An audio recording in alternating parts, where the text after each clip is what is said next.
Jadi, selamat malam kepada semua. Selamat kembali ke Parabellum. Malam ini bersama saya ialah Diego Batistesa. Dan pada asasnya, kita akan bercakap tentang banyak kisah menarik yang berkaitan dengan China, Mexico dan Amerika Syarikat. Fentanyl Nation, yang mana sudah tentu fentanyl telah menjadi satu topik penting. Orang Amerika juga pernah diejek oleh mereka dari Greenland. Kita juga telah membuat meme mengenainya, zombie, tetapi kebanyakannya melalui Mexico. Jadi, seperti yang kami telah janjikan dengan siaran langsung yang kami buat sebelum ini mengenai geopolitik perdagangan dadah berkaitan Amerika Latin, inilah kami. Silakan Diego. Kita kembali lagi. Selamat malam. Selamat malam Mirko. Selamat malam kepada semua pendengar lelaki dan wanita yang telah menyertai malam ini, yang sedang menonton kami. Sebenarnya, kami telah berjanji. Kami juga telah berbincang dengan Francesco Guerra. Kali terakhir, ketika kami bercakap sedikit tentang kartel dan jenayah terancang di Amerika Latin. Dan isu fentanyl, seperti yang berjaya diterjemahkan dalam tajuk pembentangan malam ini, iaitu geopolitik opium. Sebenarnya ia adalah sesuatu yang sangat berkaitan dengan Amerika Syarikat dan telah menjadi satu kecemasan kesihatan negara yang sebenar. Tetapi ia membawa kita kepada perbincangan geopolitik yang jauh lebih penting, yang menghubungkan Meksiko, yang menghubungkan China. Perbincangan yang sangat relevan pada masa kini, kerana kita tahu bahawa Donald Trump pada hari-hari ini berada di China bersama Xi Jinping. Mereka sedang bermesyuarat. Dan ini membawa kita untuk berfikir bagaimana hari ini organisasi jenayah besar ini berjaya menggunakan arus globalisasi untuk mencipta kawasan pengaruh dan yang paling penting, aliran wang yang sangat besar. Criminalization mungkin kedengaran seperti tajuk siri Netflix, tetapi sebenarnya itulah situasi yang sedang dialami oleh Amerika Syarikat pada masa ini. Mungkin ia akan jadi begitu, lagipun mereka tidak ada banyak tahun lagi di sana. Mungkin ia akan jadi begitu. Mungkin ia akan jadi begitu. Macam kisah dengan Pablo Escobar kan. Soalan pertama sebelum awak mula terangkan apa-apa. Satu, kenapa fentanyl masih belum sampai ke Eropah? Adakah sebab mafia-mafia kita yang tak mahu benda tu, sebab dari segi pelanggan ia adalah dadah yang memusnahkan pelanggan dan jadi awak tak dapat kekalkan mereka untuk jangka masa panjang?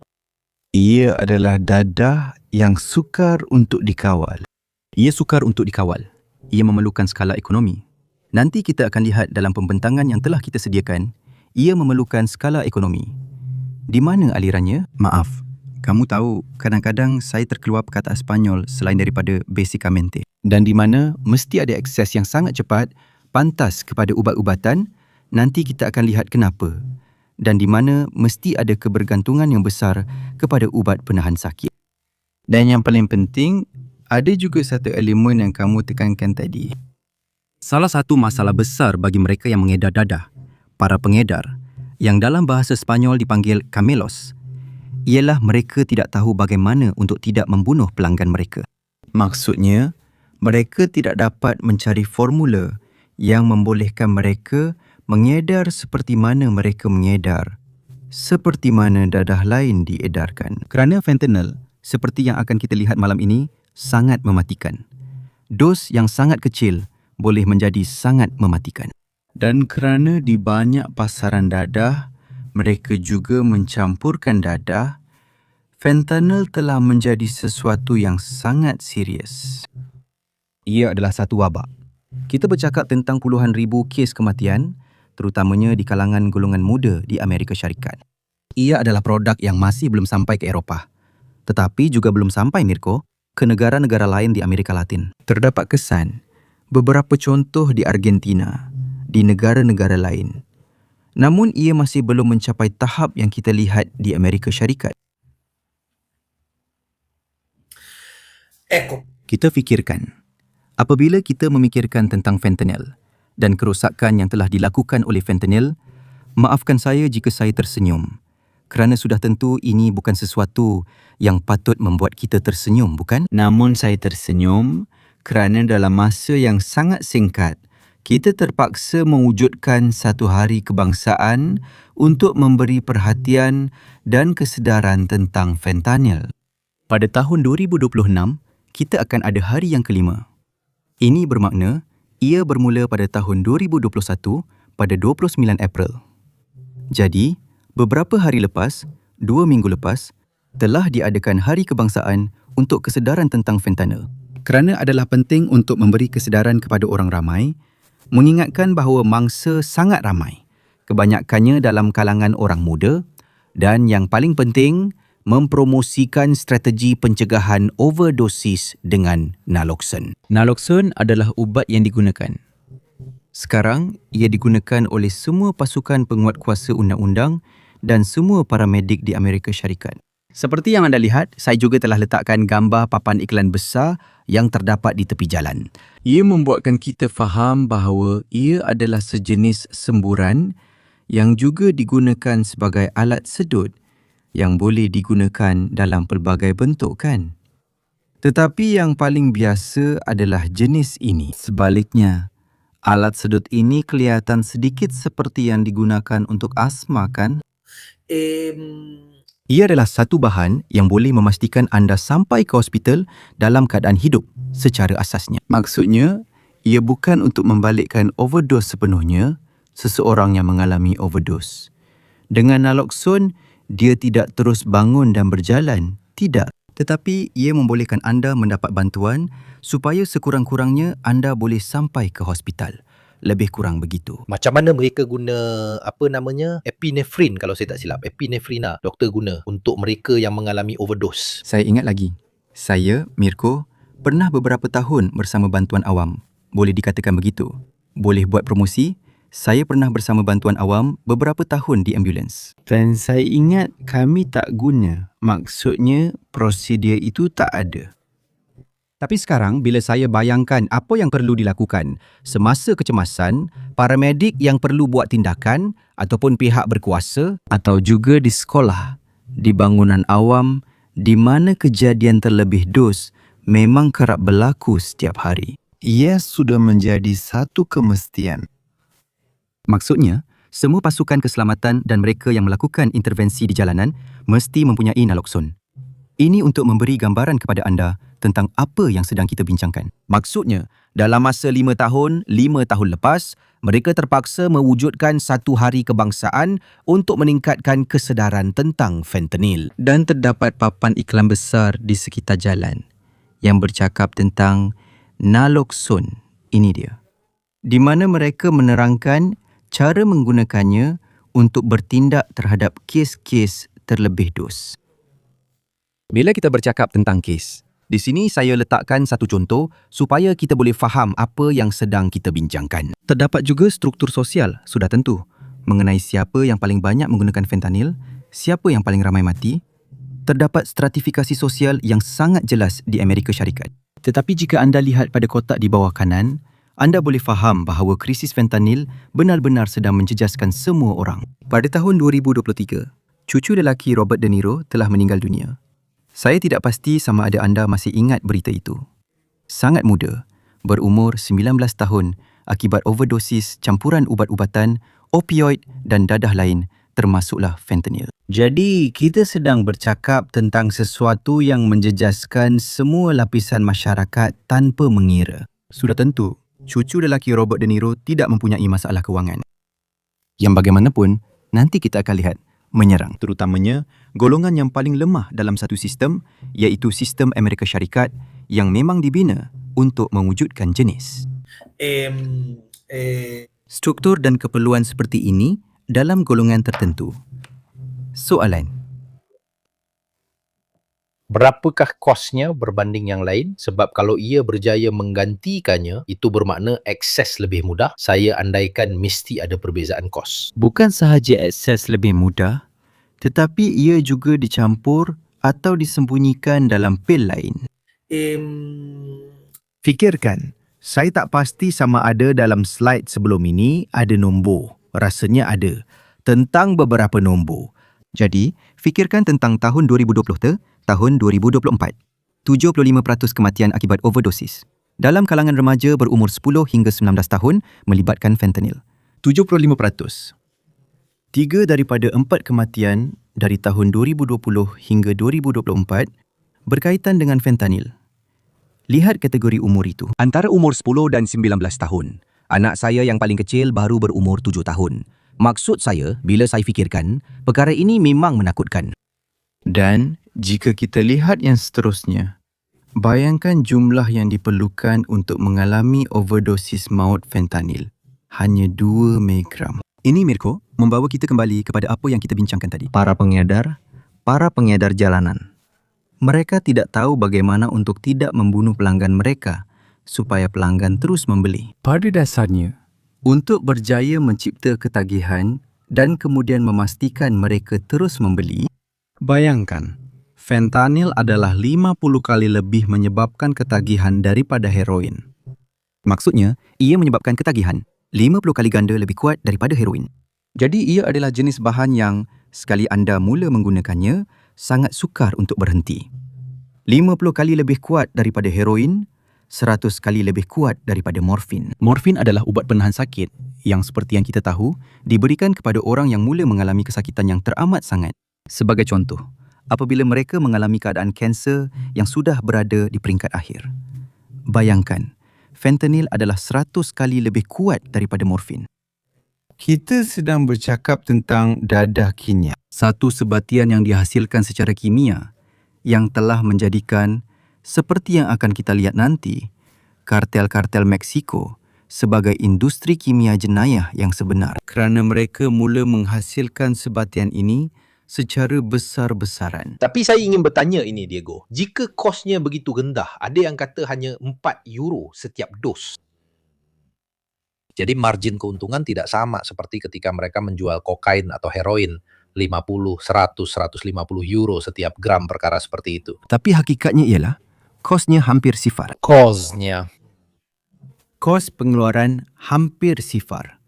Sebab prekursor yang dibeli dari China sangat murah dan dengan jumlah prekursor yang sedikit, boleh menghasilkan jumlah fentanyl yang sangat banyak. Yang kemudiannya, dan kita akan lihat nanti, ini adalah salah satu perkara yang paling menarik perhatian saya apabila saya mula mengkaji bagaimana kartel menyerudupkan fentanyl ke Amerika Syarikat, bagaimana fentanyl itu disembunyikan dan apakah salah satu strategi yang digunakan untuk mencetuskan ketagihan ini. Dan fikirkan tentang angka-angka ini. 150 orang setiap hari telah meninggal dunia akibat fentanyl pada tahun 2023 pada 2024. Maksudnya, 150 orang setiap hari. Ini adalah tahun-tahun, Mirko, di mana kita mula melihat imej-imej mengerikan tentang keadaan seperti zombie itu. Kita sedang bercakap tentang 250,000 orang dalam masa 3 tahun yang telah meninggal dunia di Amerika Syarikat akibat overdosis opioid sintetik. 250,000 orang. Dan itu sudah mula menjadi sebuah bandar sederhana besar di Toskana, Mirko. Maksud saya, kita sedang bercakap tentang angka yang sangat besar, terutamanya jika kita fikirkan juga tentang umur orang yang terlibat. Jika kita boleh teruskan, mari lihat ini. Ini memberi sedikit gambaran. Ini adalah peta yang memberi anda gambaran tentang bagaimana peratusan kematian di Amerika Syarikat telah meningkat sehingga mencapai, akibat penggunaan opioid, sehingga melebihi 100,000 pada tahun 2023. 100,000 kematian akibat overdosis adalah satu angka yang sangat menakutkan. Sebenarnya semasa kempen Presiden, Donald Trump telah berkata bahawa ini akan menjadi salah satu perkara yang akan beliau tumpukan. Dalam graf rajah di sebelah, saya telah letakkan beberapa nombor yang terutamanya memandangkan kita berada di Parabellum, membantu kita memahami seketika tentang apa yang sedang kita bincangkan. Ini adalah jumlah kematian warga Amerika Syarikat dalam peperangan terakhir yang telah dilancarkan oleh Amerika Syarikat. Lihat di mana letaknya angka 100,000. Dan angka 100,000 itu hanya telah dilebihi oleh Perang Dunia Pertama dan Perang Dunia Kedua. Tiada peperangan lain yang membunuh seramai itu seperti yang dilakukan oleh fentanyl hanya pada tahun 2023. Maksud saya, Kita sedang bercakap tentang E. Perang-perang itu berlangsung lebih lama, bukannya hanya sekejap, betul? Ia tidak berlangsung selama setahun. Tapi kita hanya ambil tahun 2023 sahaja. Kita juga boleh bercakap tentang tahun-tahun dari 2020, 2021 hingga hari ini. Dan kita sedang bercakap tentang angka yang benar-benar menakutkan. Kita lihat bahawa lebih ramai lelaki yang mati akibat overdosis fentanyl, tetapi jumlah wanita juga sangat tinggi. Saya juga telah sediakan peta untuk menunjukkan kepada anda di mana Amerika Syarikat paling terjejas berkaitan kematian akibat fentanyl. Dan anda boleh lihat ada dua kawasan yang akan kita lihat nanti. Kemudian, dalam slide seterusnya, yang mempunyai nama-nama tertentu bagi mereka yang mengenali Amerika Syarikat pasti dikenali sebagai Rust Belt dan Appalachia. Itulah kawasan-kawasan yang mengalami kemelesetan industri yang sangat teruk dan yang dahulunya sangat kuat semasa zaman perlombongan dan perindustrian. Tetapi sekarang, kawasan-kawasan itu sudah mati. Dari sudut pandangan, menarik untuk diperhatikan bahawa kawasan-kawasan ini adalah kawasan paling luar bandar seperti Tennessee, Kentucky, Virginia, Louisiana dan New Mexico. Kawasan yang lebih perindustrian atau katakanlah lebih cosmopolitan sebenarnya adalah kawasan yang lebih cerah. Ya, kemudian memang ada juga kaitan antara stratifikasi sosial dan bahagian etnik kaum serta kemelesetan ekonomi besar yang kita bincangkan tadi. Ini satu lagi. Peta ini saya ambil dari sebuah majalah yang sangat menarik bernama El Orden Mundial, yang bagi sesiapa yang boleh berbahasa Sepanyol atau boleh membaca dalam bahasa Sepanyol pasti akan menjadi satu penemuan yang hebat. Dalam gambar-gambar seterusnya. Tepat sekali, di sini, seperti yang dapat dilihat, ia benar-benar satu wabak kerana ia menjejaskan seluruh Amerika Syarikat. Dan hari ini, apabila kita bercakap tentang fentanyl, kita bercakap tentang bandar serta kawasan bandar, pinggir bandar dan luar bandar. Dan mari kita lihat di mana kawasan-kawasan itu berada. Ini adalah New York. Mari kita lihat kawasan mana yang mempunyai kadar fentanyl paling tinggi. Dan kita dapat lihat Bronx dan Queens adalah kawasan yang paling terjejas. Ia bukanlah kawasan yang paling kaya di bandar ini, Tetapi ia adalah kawasan di mana terdapat tumpuan orang yang mempunyai kemampuan ekonomi. Kemampuan untuk menampung keperluan asas yang tidak begitu tinggi. Dan di situ kita kembali sedikit Mirko kepada apa yang kita katakan tadi. Ini bukan dadah yang berharga. 100 euro setiap gram seperti harga kokain 10-15 tahun lalu. Tetapi ini adalah dadah yang sangat mampu milik. Tapi yang paling penting, ia juga sangat adiktif. Maksud saya selalu terlupa perkataan dalam bahasa Itali, iaitu yang menyebabkan ketagihan.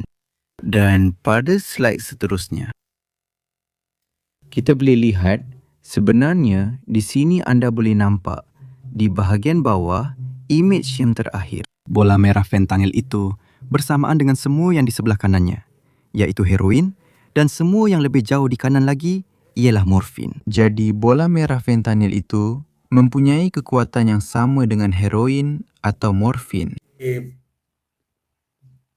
Jadi, mari kita sedar betapa sedikit fentanyl sudah cukup untuk menyebabkan overdosis.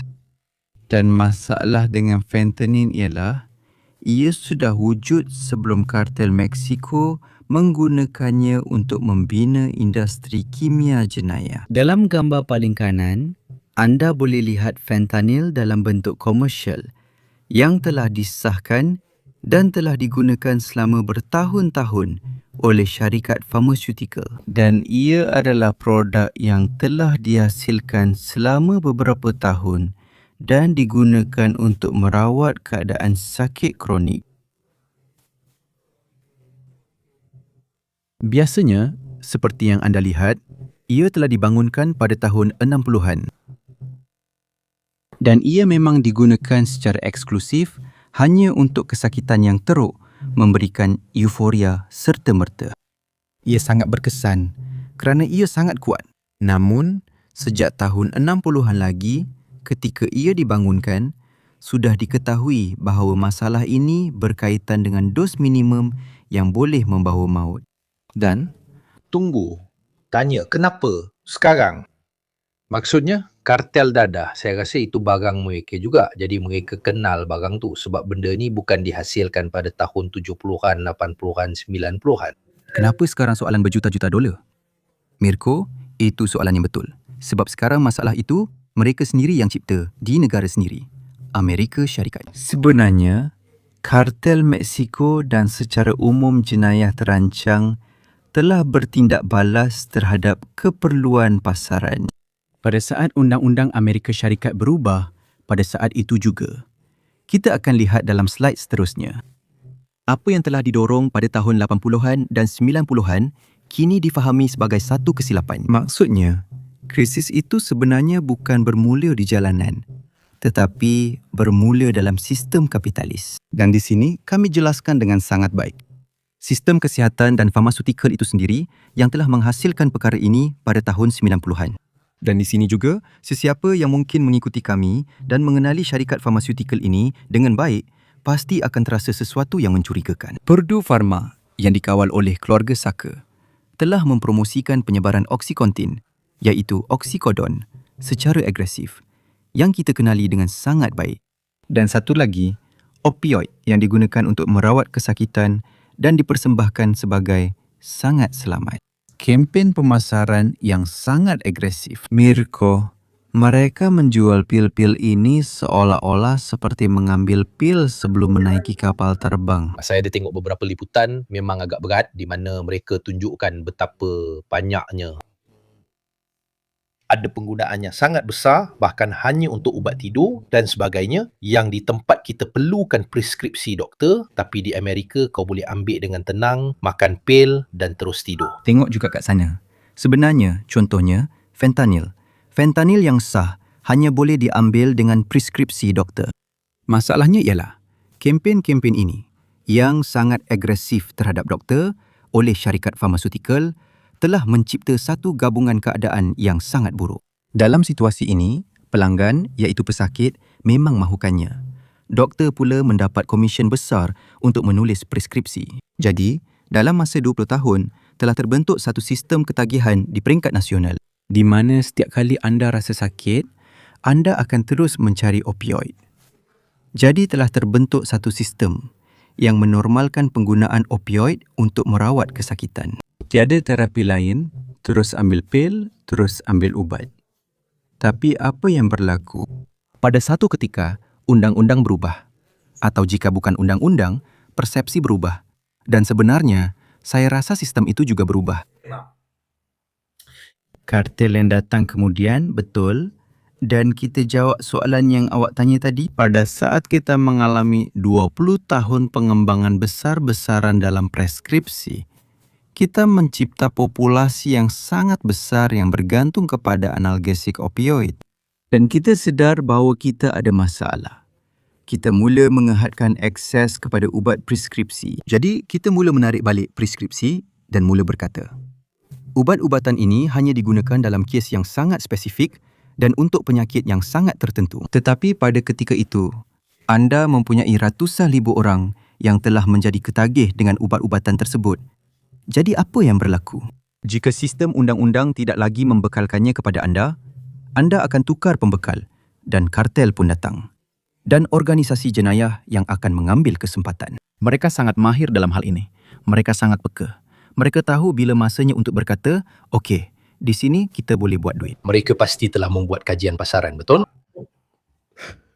Kerana sekarang mereka pun buat kajian pasaran. Tapi beginilah cara organisasi-organisasi ini datang. Sebab ingatlah, kita bermula dari tahun 90-an hingga 2000-an, terutamanya dengan Oxycontin, dengan berjuta-juta orang yang menjadi ketagih. Tetapi kemudian, di peringkat persekutuan, mereka mula berundur sedikit. Dan apabila mereka berundur, orang ramai mula beralih kepada pasaran. Apa yang kita panggil pasaran gelap. Jadi, mereka mula mencari pil opioid di internet dan organisasi jenayah faham bahawa di mana ada. Mereka boleh mula menjual. Dan kemudian, wujudlah satu situasi ketidakseimbangan yang besar antara apa yang boleh dijual oleh syarikat farmasutikal dan terutamanya hospital, pusat kesihatan atau farmasi. Dan apa yang sebenarnya diminta oleh penduduk. Dan pada saat itulah organisasi jenayah besar mula masuk. Di sini anda boleh lihat jalur-jalur yang kita lihat pada peta tadi. Jalur-jalur yang kita lihat sebelum ini. Rust Belt dan Palachia. Itulah kawasan-kawasan yang paling terjejas akibat krisis fentanyl. Dan itulah yang dipanggil di Amerika Syarikat dengan konsep Death of Despair, iaitu kematian akibat. Konsep ini berkaitan dengan kematian akibat dos berlebihan, yang sebenarnya berkait rapat dengan semua yang kita bincangkan tadi. Kita ada situasi bunuh diri, alkoholisme, kemurungan, pengangguran pada tahap tinggi kerana kita telah mengalami penyaindustrian besar-besaran, ketidakstabilan yang berterusan. Terdapat satu situasi umum yang telah menyebabkan perpecahan dalam struktur sosial masyarakat. Yang telah menyebabkan dalam sistem pemangsa dan kapitalis seperti di Amerika Syarikat, satu pengasingan sosial yang tidak pernah berlaku sebelum ini. Dan oleh itu, Dadah telah mula menggantikan apa yang boleh dikatakan sebagai kesejahteraan yang dahulunya diberikan oleh struktur masyarakat. Pada saat saya boleh mendapatkan akses, saya ulangi, dalam sistem kesihatan yang sah, baik sebaik saja akses ini ditarik balik, saya mula mencari pembekal lain. Saya tak pasti sama ada kita ada sebarang soalan, Mirko, sebab saya tak nampak. Biasanya saya boleh lihat di sebelah YouTube, tapi saya tak nampak. Jadi saya tak nampak soalan-soalan sekarang. Tidak, mereka berbual sesama sendiri tapi tiada soalan langsung. Sekarang kita sampai kepada isu Mexico yang merupakan isu yang sangat besar. Tadi saya telah tunjukkan gambaran ini kepada anda.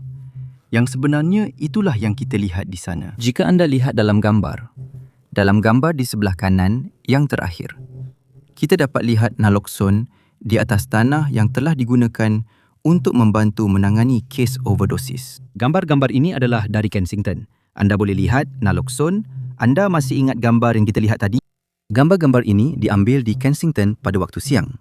Bagi saya, ia sangat mengingatkan saya kepada Cracolandia di Brazil. Kita pernah bercakap tentangnya sebelum ini bersama Francesco dan Kensington. Ia membawa kita kembali ke Philadelphia, The Street of Philadelphia. Lagu terkenal yang kita semua kenal dengan baik. Betul. Ini adalah video yang sangat menguatkan. Ia adalah salah satu video yang telah menjadi tular di seluruh dunia yang membincangkan tentang fenomena zombifikasi yang terkenal itu. Dan juga bagaimana melalui media sosial, kesakitan telah menjadi satu lagi elemen untuk dijual. Kerana pada satu ketika, Philadelphia juga telah menjadi macam mana nak cakap, top trending di media sosial tepat sekali kerana situasi itu. Ini adalah kawasan di Philadelphia, saya ulang, yang dipanggil Kensington, Philadelphia. Ia terletak di kawasan-kawasan pada peta yang kami tunjukkan kepada anda tadi dan yang mengalami situasi kejatuhan sosial yang sangat dahsyat. Yang boleh membuat seseorang pingsan. Jadi apa sebenarnya benda itu? Ia menyerang anda? Ia mempunyai kesan euforia yang sangat kuat serta-merta. Tetapi selepas itu, anda tidak lagi dapat mengawal badan dan otot-otot menjadi kejang. Anda akan sepenuhnya. Perkataan itu dalam bahasa Itali, seolah-olah kau macam katatonik kan? Kau jadi sepenuhnya tak mampu untuk mengkoordinasi pergerakan. Itulah dia. Saya ulang. Bila semuanya baik, bila tak baik, terus dapat overdosis serta merta. Di mana Kalau tak ada campur tangan segera daripada petugas kesihatan, daripada seseorang yang ada naloxone di tangan, malangnya tidak diceritakan. Jadi, apabila berdepan dengan situasi seperti ini, fikirkanlah. sistem kapitalis yang bersifat pemangsa mencipta masalah di dalam negara sendiri kerana ia sendiri yang mencipta masalahnya, iaitu telah menyebabkan berjuta-juta orang menjadi bergantung kepada opioid untuk merawat kesakitan. Kemudian, apabila mereka sedar bahawa perkara ini sedang memusnahkan secara psikologi, e fisicamente milioni di Orang-orang ini tetap merupakan pekerja, ibu bapa, pelajar. dia cuba untuk berundur tetapi tidak berjaya atau tidak terfikir, tidak membayangkan. Yang mana masih terdapat sebahagian besar penduduk yang tidak dilindungi dan mereka sudah pun menjadi bergantung kepada ubat-ubatan ini. Dan kartel-kartel Meksiko telah datang kepadanya. Kartel-kartel yang kita sudah kenal dengan sangat baik. Kartel Sinaloa ya, El Chapo Guzman dan kemudian Chapitos. Mereka adalah anak-anak kepada El Chapo Guzman. Dan kartel Jalisco generasi baharu yang merupakan kartel lebih baru berkaitan dengan peristiwa pada Februari tahun ini 2026 dengan pembunuhan ketua utamanya El Mencio. Kita masih ingat operasi yang memang didorong oleh Amerika Syarikat kerana Amerika Syarikat sudah sejak zaman Biden. Salah satu perkara utama yang mereka tekan ke atas Meksiko walaupun kurang dibincangkan bukan sahaja migrasi tetapi juga fentanyl. Mereka memberi tekanan yang sangat besar ke atas Meksiko untuk menghalang kemasukan fentanyl ke Amerika Syarikat. Biden, kenapa ahli politik dan masyarakat Amerika nampaknya bertindak balas? Tindak balas Amerika pada zaman Biden agak suam-suam kuku. Kemudian ada banyak lagi soalan seperti sama ada kartel-kartel itu menghasilkan sendiri atau tidak. Usaha sama dengan China ini wujud kerana di China memang banyak ubat-ubatan dihasilkan. Ini bukan sesuatu yang baru. Saya sudah buat sedikit kajian sebelum ini. Ia juga bukanlah begitu sukar untuk dibuat secara kimia. Jadi makmal biasa pun Tetapi saya tidak mahu mempromosikannya. tidak. Untuk sesiapa yang peminat tegar Breaking Bad, untuk buat kristal, kau memang perlukan seorang ahli kimia. Tapi untuk buat yang ini jauh lebih mudah. Ia adalah makmal. Jadi, sì. Jadi jawapannya tidak. Sebenarnya ada reaksi penting daripada ahli politik Amerika Syarikat. Ia menjadi salah satu elemen dalam kempen. Dan siapa tahu, ia bukanlah salah satu elemen yang paling banyak diliputi oleh televisyen asing kerana mereka lebih banyak bercakap tentang geopolitik, hubungan antarabangsa. Namun di peringkat dalaman, terutamanya dalam kempen tempatan, ia adalah salah satu elemen yang paling kuat. Kenapa kita bercakap tentangnya sekarang? Saya tak ingat apa namanya. Soalan, Tapi kita sedang bercakap tentang melindungi belia Amerika Syarikat, jadi terutamanya generasi muda. Jadi salah satu elemen yang paling penting dalam sidang kemuncak yang terakhir. sidang kemuncak terakhir Tres Amigos. Tres Amigos ialah sidang kemuncak yang diadakan antara Amerika Syarikat, Kanada dan Meksiko. Yang terakhir yang dihadiri oleh Joe Biden. Pada masa itu masih ada Trudeau. Antara ketiga-tiga mereka ialah Trudeau, Biden dan AMLO. Andres Manuel Lopez Obrador di Meksiko telah berkumpul. Dan salah satu perkara yang terus diletakkan oleh Biden di atas meja ialah fentanyl.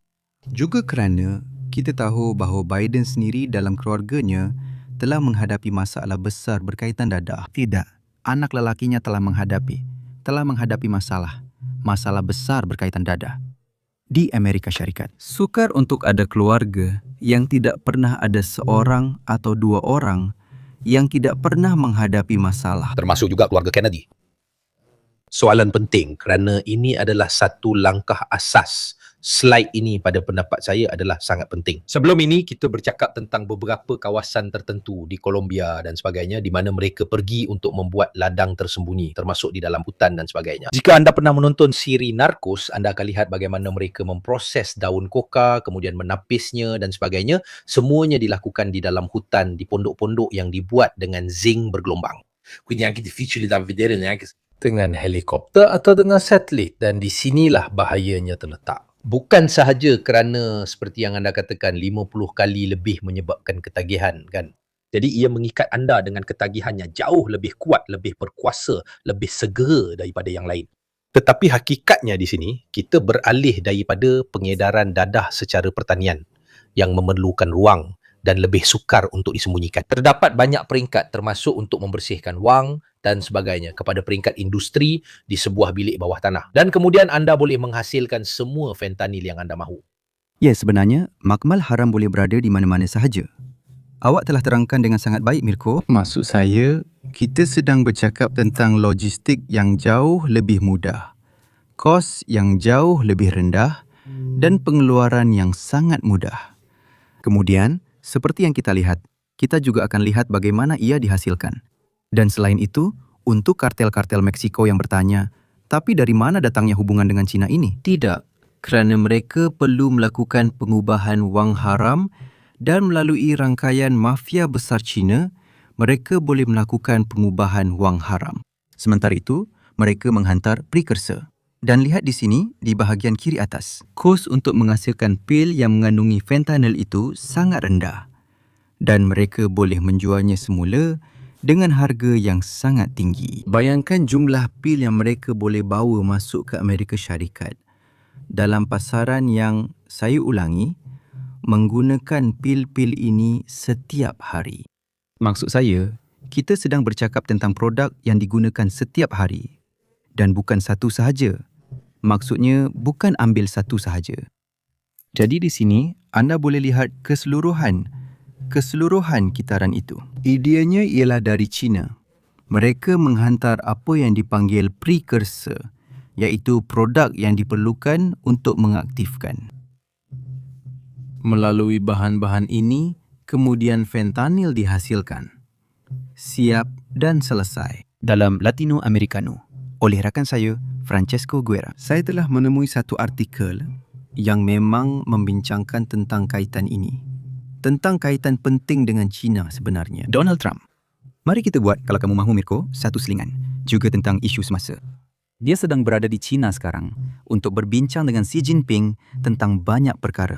Ada di atas meja fail Iran, di mana Trump telah meminta bantuan daripada China. Ada di atas meja, sudah pasti fail sekatan tarif. Ada juga fail Taiwan di atas meja. Xi Jinping telah sangat jelas mengenai garis merah China berkenaan Taiwan. Dan ini adalah salah satu elemen yang Trump pasti akan teruskan. Salah satu perjuangan yang Trump akan terus perjuangkan, yang telah dimulakan oleh Biden semasa tempoh jawatannya. Ia adalah tentang berjaya menghadkan penjualan precursor, yang mana China adalah salah satu pembekal utama ke Meksiko. Dan kita tahu bahawa keupayaan kartel-kartel ini untuk menembusi juga pasaran haram di China. Pertama sekali, kita perlu fikir bahawa precursor ini boleh dibeli secara sah. Bagaimana penyebarannya? Sebab Amerika jelas adakah terdapat kawasan lain yang sedang muncul?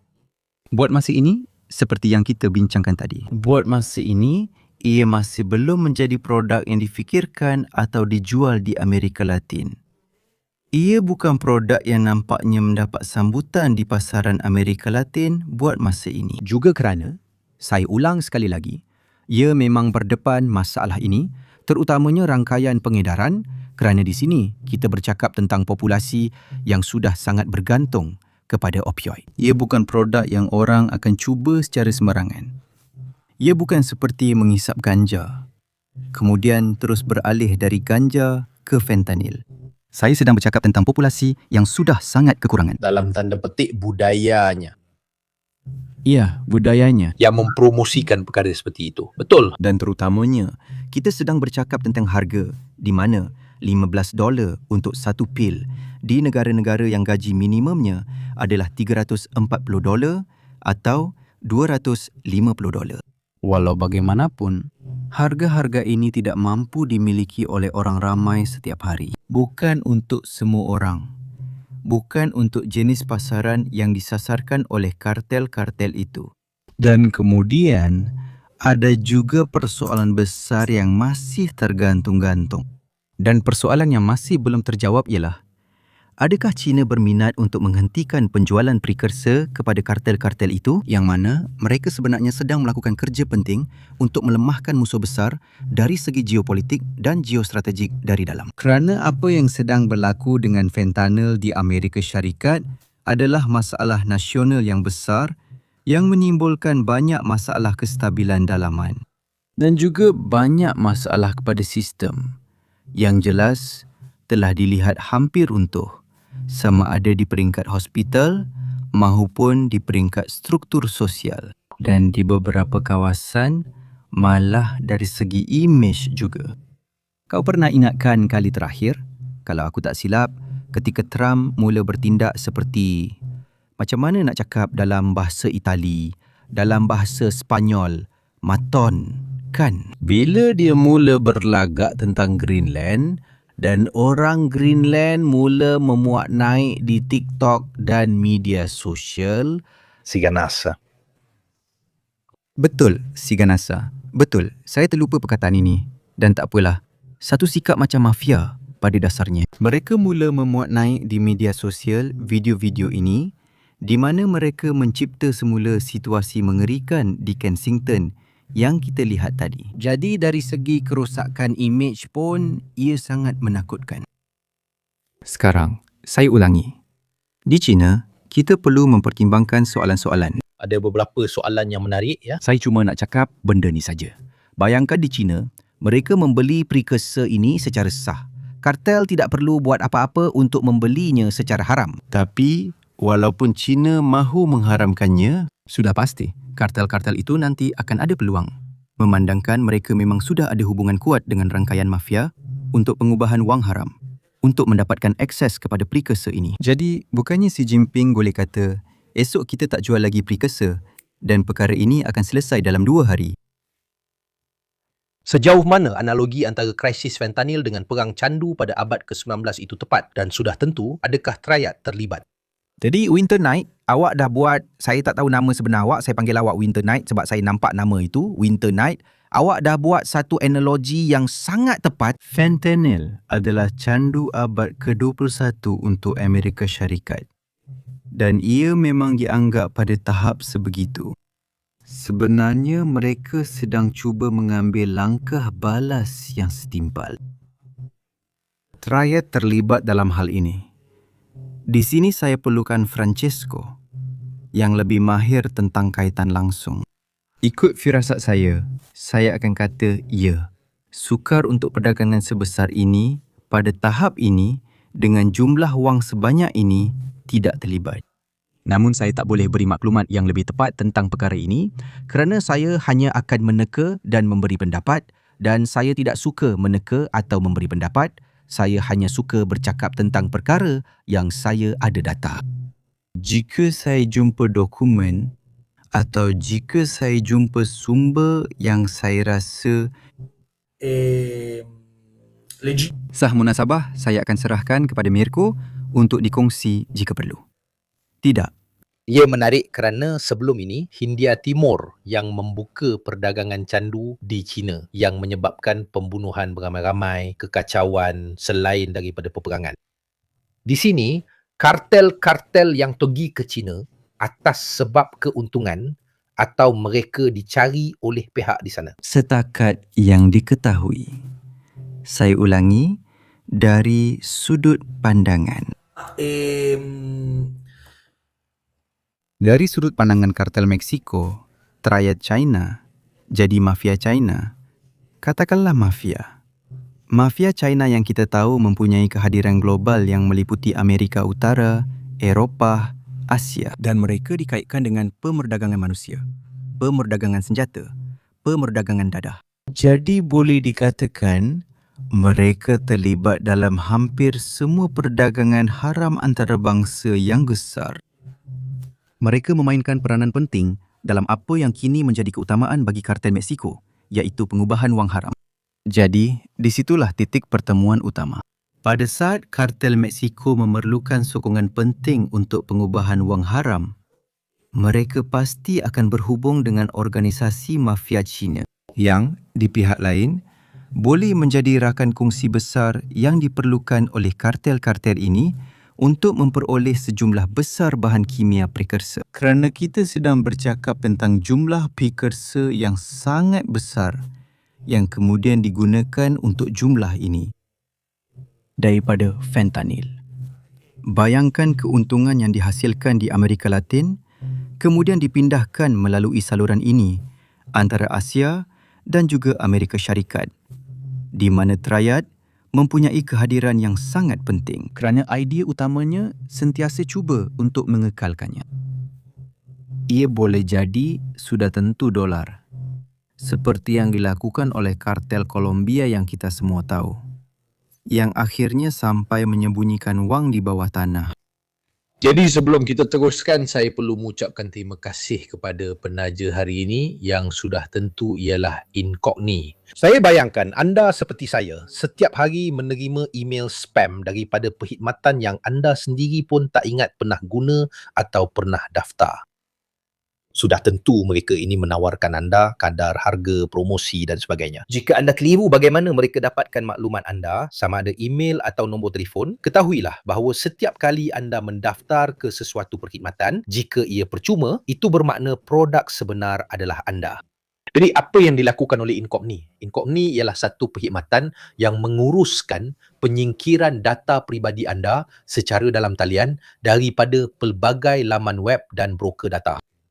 Matlamatnya adalah untuk mengurangkan jumlah maklumat yang tersebar di internet. Ini bukan saja membantu mengelakkan data anda dijual semula untuk tujuan pemasaran, tetapi juga mengurangkan spam, panggilan yang tidak diingini dan mengurangkan risiko maklumat ini digunakan untuk aktiviti jahat. Kurang data dalam talian bermakna kurang kemungkinan untuk diprofilkan, tetapi juga mengurangkan risiko serangan yang disasarkan seperti phishing, iaitu apabila mereka cuba menipu anda untuk mendapatkan data anda. Incogni tidak seperti yang lain, tidak menjual semula data anda. Memang anda bayar sedikit, malah sangat sedikit, kerana jika anda menggunakan kod diskaun saya, anda akan mendapat diskaun 60%. Saya sendiri menggunakannya, baik untuk nombor telefon maupun email, dan saya mesti katakan ia memang berkesan. Saya hampir tidak lagi diganggu, saya hampir tidak menerima panggilan telefon lagi. Jadi ingatlah, jika mereka tidak dapat mencari anda, mereka tidak boleh mengganggu anda. Jadi Incogni adalah penyelesaian kepada masalah anda dan juga masalah saya. Anda boleh dapatkan pautan di ruangan chat, dalam deskripsi dan di komen tersemat. Sokonglah saluran ini dan anda dapat mengelakkan sedikit tawaran serta gangguan yang menyusahkan. Dan saya sendiri yang cakap sebab email saluran saya yang saya cuba untuk kekalkan bersih. Maksud saya, sekarang saya dah guna email saluran untuk mendaftar. Bukan pun ditemu atau benda-benda macam tu lagi. Setiap bulan, secara sistematik, saya akan terima satu lagi email spam yang saya sendiri tak tahu dari mana mereka dapat email saluran itu. Dengan Incogni, saya berjaya hapuskannya. Bukan sekadar berhenti langgan, sekat dan sebagainya. Semua itu dah tak sampai lagi kepada saya. Nampak hebat, memang kau dah berjaya yakinkan aku. Sebab saya pun selalu terima email. Walaupun dah sekat, tetap juga dapat email lain. Tapi saya pun cakap pada kawan-kawan, contohnya seorang yang tengah kerja di bilik bawah tanah rumah saya yang saya tengah ubah suai, dia yang pasang, isteri dia pun nak pasang, sebab ramai yang nak elak panggilan telefon macam ni. Kau tahu, masa tengah kerja, tiba-tiba dapat panggilan telefon. Sekarang lain cerita kalau saya yang kerja depan komputer. Lain pula kalau seseorang tengah buat kerja manual dan kena berhenti semua semata-mata nak jawab nombor telefon sial ni. Dan pada pendapat saya, Incogni patut ambil definisi saya. Berapa nilai yang anda letak pada masa anda? Sebab akhirnya benda ni jimatkan masa anda. Cuba jual kat dia, nampak macam okey. Jadi, saya ambil kesempatan guna definisi ini sebab saya pun nak tambah iklan dalam bahasa Sepanyol. Jadi, berapa nilai yang kita letak pada masa kita? Seperti yang anda tahu, saya dan Mirko malam ini menawarkan masa, menawarkan pengetahuan. Saya minta, jika anda boleh dan mahu, untuk mengikuti saya di Instagram. Nanti Mirko akan letakkan di dalam chat. Sebenarnya, saluran saya di Instagram, di situ saya bercakap tentang Amerika Latin. Saya bercakap tentang pelbagai aktiviti yang saya lakukan sebagai profesor di Madrid, sebagai wartawan, sebagai pakar kerjasama antarabangsa. Jadi jika anda mahu, sebagai ganjaran kepada masa yang kami luangkan, yang kami gunakan untuk menyediakan ini, jika anda mahu mengikuti saya sangat menghargainya. Kita juga boleh teruskan perbualan di saluran saya. Jadi, kembali sedikit kepada pengeluaran. Di sini terdapat salah satu detik besar perubahan Mirko. Kerana kita telah beralih daripada organisasi jenayah seperti Kartel Jalisco Nueva Generación, Kartel Sinaloa, yang dikenali sebagai organisasi jenayah pengedaran dadah, kepada industri kimia jenayah yang sebenar. Maksudnya, kita telah meningkatkan skala organisasi jenayah itu sekarang. Kerana seperti yang awak katakan, hanya perlukan beberapa bahan, apa-apa saja ruang yang boleh digunakan, dan yang paling penting, eh, s- operasi khusus oleh pihak berkuasa. Mereka memusnahkan satu makmal, saya boleh buat 10 lagi dalam masa yang singkat. Jadi bagi kartel, ini adalah salah satu elemen yang benar-benar penting.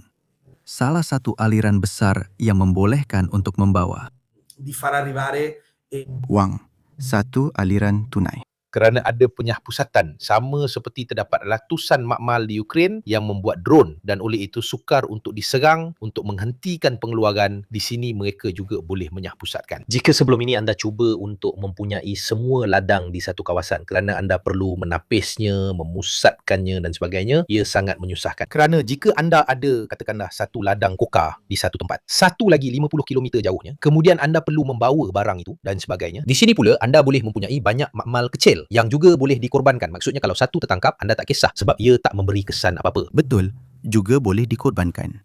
Sedangkan sebelum ini, rantai perintah untuk ladang-ladang besar dan semuanya mesti terdiri daripada orang yang sangat dipercayai.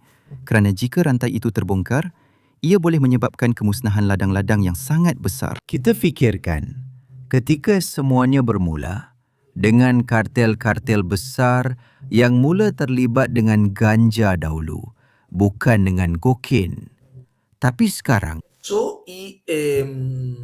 kartel-kartel telah mula menggunakan satu strategi yang pada pandangan saya sendiri letakkan kata sifat ini sangat menakutkan. Saya tak pasti sama ada dalam slide seterusnya sudah nampak. Ini saya tunjukkan pengeluaran. Seperti yang kita bincangkan tadi, di sini kita perlu letakkan nota di bawah, Mirko. Jangan buat sendiri di rumah. Jangan buat di rumah. Di sini ia dilakukan oleh orang yang pakar. Betul, jangan buat di rumah. Penafia. Di sini kami telah menunjukkan bahawa sebenarnya hanya memerlukan sedikit sahaja. Jadi, penghasilan 25 gram fentanyl berharga kira-kira $810,800 dan ia bersamaan dengan sehingga $800,000 dalam bentuk pil di pasaran gelap. Maksudnya, kita sedang menyedari. Saya tersilap pakaian. Tentang jumlah wang yang boleh diperoleh kartel daripada fentanyl. Jadi, kartel telah membanjiri Amerika Syarikat dengan fentanyl kerana jumlah wang yang boleh mereka peroleh dengan dadah sintetik ini sangat besar. Jadi mereka menghadapi masalah yang bertentangan. Maksudnya, kamu boleh menghasilkan begitu banyak sehingga masalah kamu ialah kepada siapa kamu mahu jual. Tepat sekali. Dan terutamanya, masalah ini juga berkait rapat dengan apa yang kita bincangkan sebelum ini. Saya mempunyai kurang pelanggan daripada apa yang saya boleh hasilkan dan terutamanya saya perlu sangat berhati-hati kerana perkara ini boleh membawa maut. Jadi jika saya tidak menjualnya dengan baik dan jika saya tidak memastikan ia digunakan dengan betul, pelanggan akan habis. Kerana 100,000 orang mati akibat overdosis, bukan semuanya disebabkan oleh fentanyl. Katakanlah antara 70 hingga 80,000 mati kerana fentanyl. Dan itu bermakna 80,000 pelanggan berkurang. Jadi, ikut saya dalam pemikiran ini, Mirko. Ini satu pemikiran yang menakutkan. Teruskan dengan pemikiran ini. Jika saya ada masalah, maksud saya ada peluang. Peluang itu ialah Sistem kapitalis Amerika Syarikat yang selama 20 tahun kebelakangan ini sangat menggalakkan preskripsi ubat penahan sakit. Ia telah mewujudkan satu kelompok pengguna yang pada mulanya menggunakan Oxycontin, kemudian mula memerlukan opioid lain. Jadi saya, kartel dadah Meksiko, nampak peluang masuk dan mula menjual pil, mula menjual fentanyl untuk memenuhi permintaan terhadap opioid penahan sakit yang mempunyai ribuan orang yang telah menjadi ketagih akibat sistem Amerika Syarikat sendiri yang kini tidak lagi menjual ubat-ubatan itu kepada mereka. Tapi saya ada satu masalah. Ada yang mati kerana terlebih dos dan saya mula mengalami lebihan pengeluaran fentanyl. Jadi, apa yang saya lakukan? Dan di sinilah perkara yang bagi saya sangat menakutkan berlaku. Di dalam peta-peta ini, anda boleh lihat di mana lokasi yang digunakan untuk membawa masuk fentanyl ke Amerika Syarikat. Antara lokasi tersebut termasuklah kawasan yang dikawal oleh kartel Sinaloa dan juga oleh Chapitos. Bukan satu kebetulan sebenarnya. Sebelum operasi besar-besaran Mencho atau operasi besar lain yang dijalankan di Meksiko, mereka telah pergi menangkap salah seorang anak kepada Chapo Guzman. Tapi sampai kepada apa yang saya ingin jelaskan kepada anda, apakah strategi yang digunakan oleh kartel-kartel untuk mendapatkan pelanggan baru? Mari kita lihat jika anda boleh menekanya. Ia adalah sesuatu yang sangat licik, sangat bijak dan sangat kejam pada masa yang sama, yang benar-benar berbahaya. Saya akan mencipta kekurangan bekalan buatan supaya dapat menaikkan harga. Kau akan mencipta kekurangan bekalan buatan? Saya bagi kau satu petunjuk. Ingatlah kesan ketagihan fentanyl. Ia 50 kali lebih kuat menyebabkan ketagihan maut. Untuk menaikkan harga, saya akan mencipta kekurangan bekalan buatan. Harga. Kekurangan bekalan buatan, saya akan cipta kekurangan bekalan buatan. Di sini ada yang kata mereka beri secara percuma. Mereka buat kempen promosi dan kesedaran supaya orang ramai tidak menggunakannya. Dan harganya sangat murah. Saya bagi harga promosi kan. Jadi apa yang mereka buat? Jadi itulah dia, ada yang dah sebut, itulah Stratosemu. Mereka sembunyikan di tempat lain supaya orang jadi ketagih dan membelinya. Stratosemu, kalau ada anugerah, awak pasti menang Stratosemu. Ya, awak boleh jual dadah lain ya. Mungkin yang ringan. Dan Kita teruskan. kita teruskan, tapi awak yang buat. Ia adalah satu teknik. Malah penyedar dadah pun guna teknik ini. Saya juga pernah tengok maklumat tentang dadah. Mereka guna teknik ini kali pertama. Mereka jual yang berkualiti dulu, kemudian mula campur. Mula-mula mereka bagi yang berkualiti secara percuma untuk tarik awak. Dan selepas itu mereka bagi yang makin banyak dicampur untuk tingkatkan keuntungan mereka. Sebab awak dah terpaksa membelinya. Jadi Tapi di sini mereka buat sebaliknya. Awak tak nak, mereka sembunyikan dalam produk yang awak tak tahu ada, dan bila awak dah guna, awak dah jadi seseorang yang cari fentanyl. Kalau kita teruskan ke slide seterusnya, saya rasa dah ada dalam slide seterusnya di sini. Dan saya nak beritahu tentang jumlah fentanyl yang telah dijumpai dan dirampas oleh pihak berkuasa Meksiko. Jadi itulah yang kita cakap tadi, Mirko. Tengok, di seluruh Meksiko, mereka telah merampas sejumlah besar fentanyl, tapi tak kisah berapa banyak yang mereka rampas. Kenapa? Ia dihasilkan dalam jumlah yang sangat menakutkan. Dalam slide seterusnya, sepatutnya itu yang betul. Mari kita lihat. Ini dia. Mereka buat pil palsu, Mirko. Seperti oksikodon, alprazolam, Xanax. Mereka buat pil palsu yang mengandungi fentanyl. saya dapat idea itu, tapi dia tidak mahu beri carangan. Dia tidak. Saya pun tidak. Pil biru untuk lelaki. Membanjiri pasaran. Terutamanya melalui pembelian dalam talian, kerana pil-pil ini kebanyakannya dibeli secara dalam talian. Ingat, kita kembali ke titik permulaan jika ada yang baru sahaja menyambung sekarang. Sistem Amerika Syarikat yang pada tahun 80-an, 90-an sehingga ke tahun 90-an awal 2000-an menjual sejumlah besar ubat penahan sakit opioid dengan preskripsi yang sangat mudah. Kerana syarikat farmasyutikal mendesak para doktor. Dan pada satu ketika, sistem itu berubah dan berkata, okey, kita telah mencipta ketagihan yang besar. Kita perlu hentikan. Kita berhenti menjadikannya begitu mudah diakses. Jadi, di mana orang ramai pergi untuk membeli pil? Di internet. Mereka pergi ke internet dan mencari pil-pil itu. Dan siapa yang menjual pil-pil itu di internet? Kartel-kartel. Tetapi mereka tidak menjual pil-pil biasa yang orang cari. Sebaliknya, mereka menjual pil-pil palsu yang mengandungi sejumlah fentanyl. Yang mampu menyebabkan ketagihan sehingga membuatkan anda terus mencari lagi. Fentanyl itu. Menurut DEA, yang kita kenali sebagai pentadbiran penguatkuasaan dadah, 1 daripada 4 pil palsu yang dianalisis mengandungi dos fentanyl yang sebahagiannya boleh membawa maut. Jadi berhati-hatilah, kerana kita kembali ke situ, bukan saja pil palsu, tetapi bergantung kepada siapa yang membuatnya dan bagaimana ia dihasilkan. Terdapat juga dalam pil-pil ini dos yang boleh membawa maut. Jadi kita pergi ke sana, kita membunuh orang yang mungkin mengikut strategi kita sepatutnya menjadi sokongan pada masa depan. Terdapat banyak pasaran yang berbahaya. Saya sedang bergurau dengan penonton. Viagra, Nil, kan? Sebab saya perlu letak juga di situ. Yang biru pun, yang itu pun pil. Atau ada juga seluruh dunia mereka yang pergi ke game. Sudah tentu. Sudah tentu.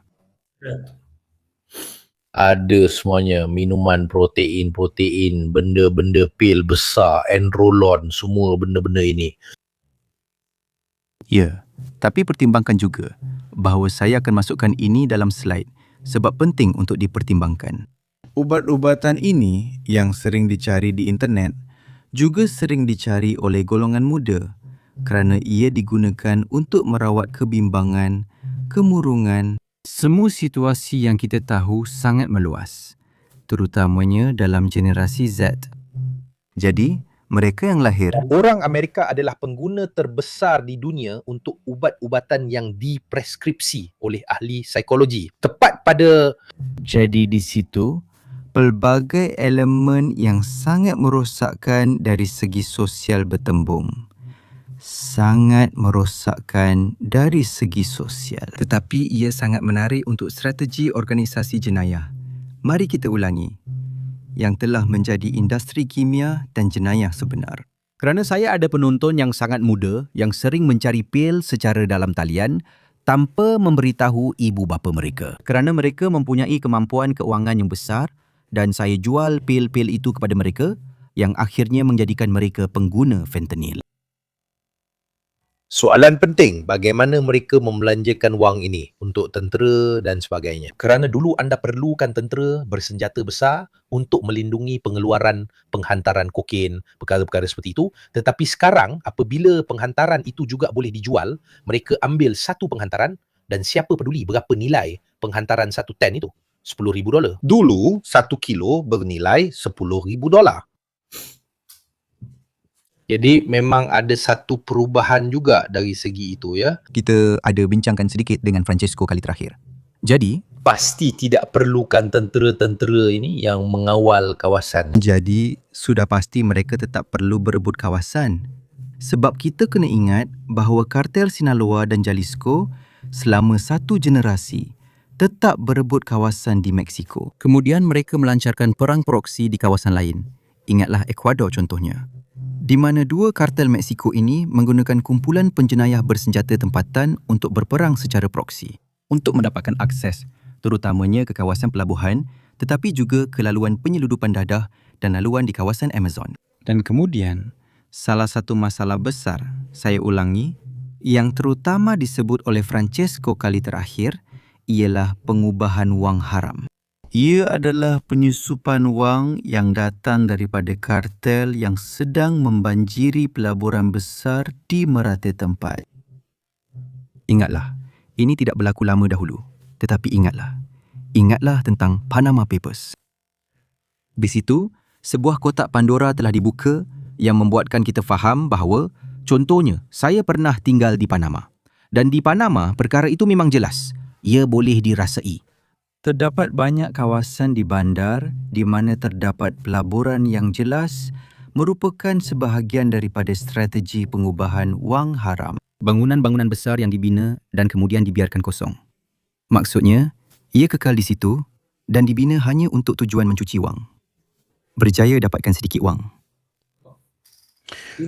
Ini adalah bahagian konspirasi. Ada satu konspirasi, China yang menggerakkan semua ini, mereka tidak beritahu kita, datanglah ke teater. Tiket €20, jadi saya akan beritahu anda. Ya, sebenarnya bagi Amerika Syarikat adalah jauh lebih mudah untuk menyalahkan China. Jadi, mengatakan bahawa China tidak melakukan apa-apa untuk mengawal penjualan precursor dan menyalahkan Sheinbaum, dalam kes ini Mexico, dengan mengatakan mereka tidak melakukan apa-apa untuk menghentikan kartel. Mari kita ingat bahawa Donald Trump, dalam salah satu tindakan paling kontroversi yang dilakukannya, telah memberitahu Sheinbaum, lihat, saya sekarang akan mengisytiharkan kartel-kartel itu, kartel Mexico, sebagai organisasi pengganas. Dan ini memberi saya kuasa untuk menjalankan operasi ketenteraan di wilayah Mexico, jika saya mahu melakukannya.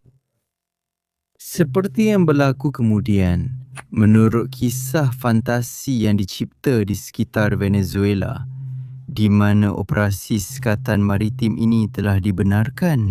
Tentang hakikat bahawa dari Venezuela sentiasa datang bot-bot yang penuh dengan dadah.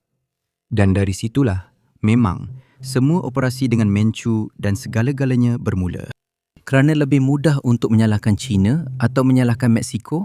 Kerana jika tidak, kita perlu membuat pengakuan salah secara struktural dan berkata, hati-hati, di sini kita telah melakukan kesilapan. Dan dasar awam, sosial serta kesihatan yang kita laksanakan dalam 30 tahun terakhir pun banyak yang silap.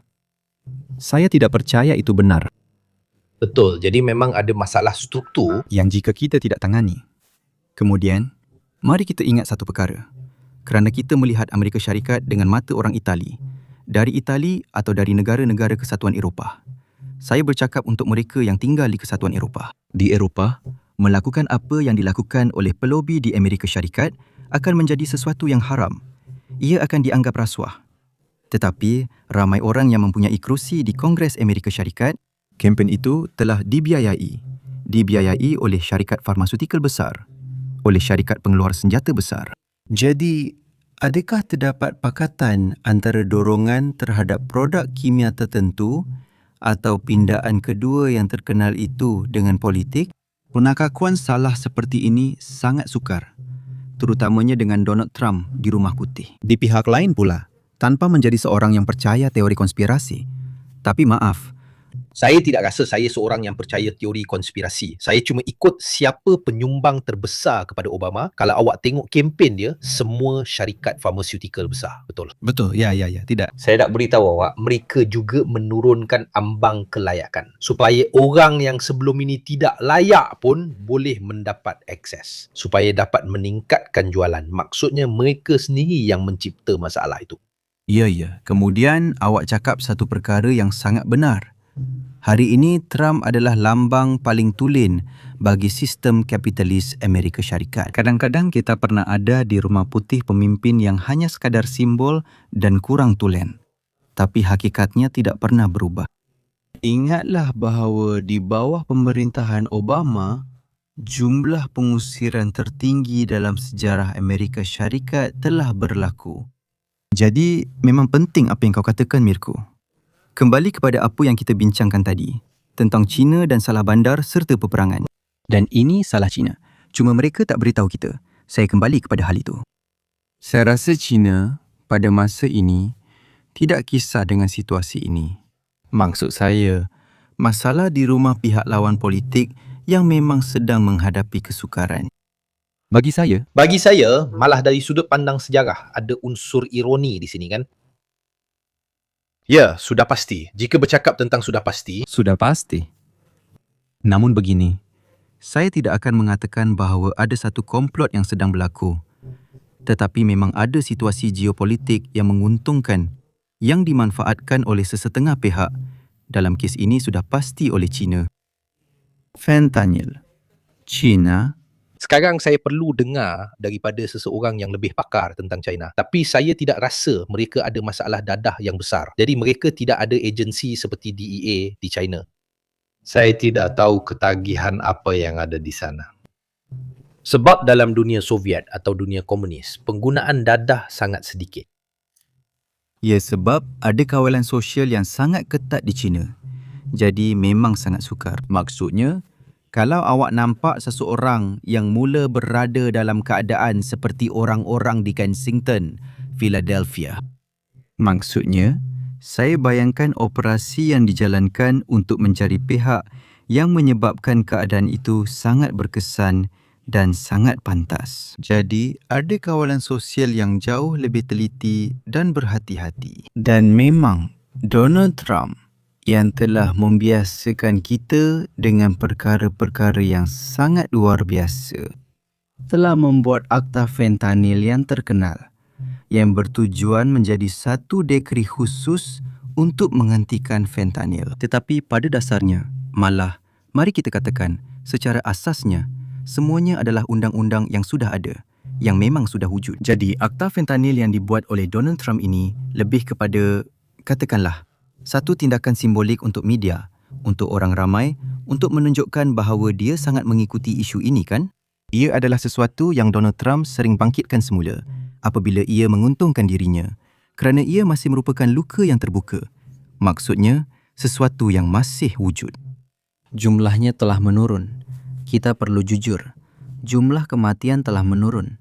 Bukan penggunaan fentanyl. Jumlah kematian telah menurun. Kerana dengan penggunaan besar-besaran naloxone, jumlah kematian akibat overdose telah menurun. Tetapi penggunaan fentanyl tidak menurun. Jadi di situ juga kita perlu membaca angka-angka itu dengan sangat kritis. Di sini mereka beritahu saya, ketiga, keempat pada dasarnya. Kontak Mereka beritahu saya naloxone, bukan Nexolon. Ya, naloxone. lebih mudah untuk sebut Naxolon. Tapi saya belum beritahu satu perkara. Saya nak mengaku, tak ramai yang tahu, saya dysgrafik. Jadi bukan dysleksik, tapi dysgrafik. Dan bila saya menulis, saya tulis benda-benda kadang-kadang ikut apa yang terlintas di fikiran, walaupun ia bukan, dan kemudian ia kekal dalam ingatan saya. Tulis potable. Dan kemudian pada satu ketika, ia kekal di sini. Terutamanya sekarang dalam bahasa Itali. Sebab saya dah jarang menulis dalam bahasa Itali. Dan kemudian jadi susah untuk saya ingat. Naloxone, bukan Naxolon. Naloxone. Terima kasih banyak. Jadi Donald Trump adalah isu yang dia bangkitkan sekali-sekala, tapi kalau anda jarang dengar tentangnya, itu kerana dia tak boleh sentiasa keluarkan isu itu sebab ia adalah luka yang masih terbuka. Maksudnya, ia adalah sesuatu yang boleh sentiasa dipersoalkan terhadapnya kerana dia gagal menangani masalah ini dengan langkah yang besar. Dan saya ulang, ini melibatkan generasi baru Amerika Syarikat. Ingat apa yang kita katakan tadi, 10 hingga 19 tahun. 10 hingga 19 tahun. Dan bagaimana orang yang berumur 10 tahun boleh sampai kepada kamu? Begini. Ini mungkin cerita kecil yang diceritakan kepada kami semasa di sekolah rendah. Jangan ambil gula-gula daripada orang yang tidak dikenali. Malah ada legenda masa saya di sekolah menengah, kononnya ada orang yang bagi pelekat Panini yang kamu tahu yang perlu dijilat untuk letak dalam album dan mereka letak dadah di belakangnya. Saya tak pernah dengar benda ni secara langsung. Maksud saya selalu dengar cerita ni tapi tak pernah nampak kes sebenar tentang pelekat dengan dadah di belakang. Tapi cerita ni memang tersebar luas pada tahun 90-an. Ya, Macam mana mereka pikat budak umur 10, 12, 13 tahun? 14 tahun. Pada pendapat saya, ia juga melibatkan budak-budak yang lebih tua yang boleh bagi mereka pil-pil ini. Dan kemudian, kita kembali ke situ juga. Semuanya boleh diakses secara dalam talian. Jadi kita sedang bercakap tentang sebuah negara yang benar-benar tidak dikawal selia, di mana semua benda boleh dibuat dan apa sahaja boleh dilakukan. Di mana akses sangat mudah. Di mana mendapatkan maklumat tentang di mana untuk membelinya dan bagaimana untuk membelinya juga sangat mudah. Di mana fentanyl selain itu masuk ke dalam yang mungkin kita belum sebutkan secukupnya dalam satu sistem penggunaan dadah, penggunaan ubat-ubatan dan penggunaan antidepresan yang sangat besar. Maksudnya Mirko, awak dah sebut beberapa kali, kita sedang bercakap tentang sebuah negara di mana perkara ini adalah perkara biasa. Mengambil sejumlah ubat tertentu dan jenis ubat tertentu yang di negara lain sudah dianggap sebagai ubat yang dikawal secara perubatan. Hampir macam kami, hanya akan beri ubat itu di hospital. Kalau awak di ward, kalau tidak, kami tak akan beri. Malah awak pun tak boleh dapatkannya di jalanan. Kemudian, penting untuk diingat bahawa fentanyl boleh wujud dalam pelbagai bentuk. Kami telah tunjukkan pil, tetapi ia juga boleh dijadikan serbuk. Pendek kata, ia boleh wujud dalam bentuk yang jauh lebih sukar dikenali, bahkan oleh mereka yang menggunakannya. Kami ada soalan daripada pakar, malah krokodil juga merupakan satu keseronokan yang murah tetapi ia tidak memberi impak seperti fentanyl di Amerika. Kenapa begitu? Di sini saya bercakap berdasarkan tanggapan. Saya percaya tekanan yang diberikan oleh organisasi jenayah, dalam kes ini Jalisco Nueva Generación, Sinaloa, telah memainkan peranan penting. Ia sedikit seperti perbincangan tentang Zempic. Bukan hanya ada Zempic, cuma Zempic tiba pada masa yang tepat, dengan promosi yang sesuai dan telah menguasai pasaran. Dalam kes ini, fentanyl telah tiba. Perbincangan tentang ketersediaan komponen, betul. Perbincangan tentang ketersediaan dan pelaburan. Bagi kartel, ia adalah satu pelaburan. Mereka mula mengedarkannya secara agresif. Ia mula mendapat tempat. Ia sudah dikenali di pasaran Amerika Syarikat kerana ia sudah digunakan sejak tahun 60-an. Jadi orang sudah tahu bahawa ia adalah ubat penahan sakit. Orang tahu mereka boleh menggunakannya. Mungkin apa yang mereka tidak tahu ialah kesan sampingan yang sangat mematikan dan terutamanya kebolehan tinggi untuk menyebabkan ketagihan. Fentanyl pula, ingatlah, 50 kali lebih kuat daripada heroin. Dan kita tahu apa yang telah dilakukan oleh heroin. negli Stati Uniti. Saya ingin menjemput seorang doktor untuk menerangkan kepada saya apakah kesannya kerana ia membuatkan anda teruja dan sebagainya. Ia mencipta satu euforia yang luar biasa. Tapi mungkin kita ada seorang doktor yang sedang mendengar. Mungkin kita ada seorang doktor atau seseorang yang sedang mendengar kita, yang pasti mempunyai pengetahuan perubatan yang lebih mendalam berbanding saya. Saya tidak bercakap bagi pihak awak, tapi berbanding saya, ya. Jadi, itulah sedikit gambaran umum tentang fentanyl. Kemudian, jika kita mahu bercakap tentang bagaimana organisasi jenayah menggunakan seluruh bahagian farmakologi untuk memanfaatkan struktur yang sudah wujud, di situ kita masuk ke dalam sejenis evolusi organisasi jenayah. Kerana kita telah beralih daripada perkataan yang tak boleh disebut di YouTube, yang mempunyai pelbagai kos dan penyebaran yang penting, kepada keupayaan pengeluaran yang lebih meluas, lebih tersebar di seluruh negara. Ingatlah slide yang telah ditunjukkan mengenai Mexico, di mana kita melihat di mana rampasan besar fentanyl telah dilakukan. Di seluruh Mexico, bukannya hanya ada satu tempat pengeluaran.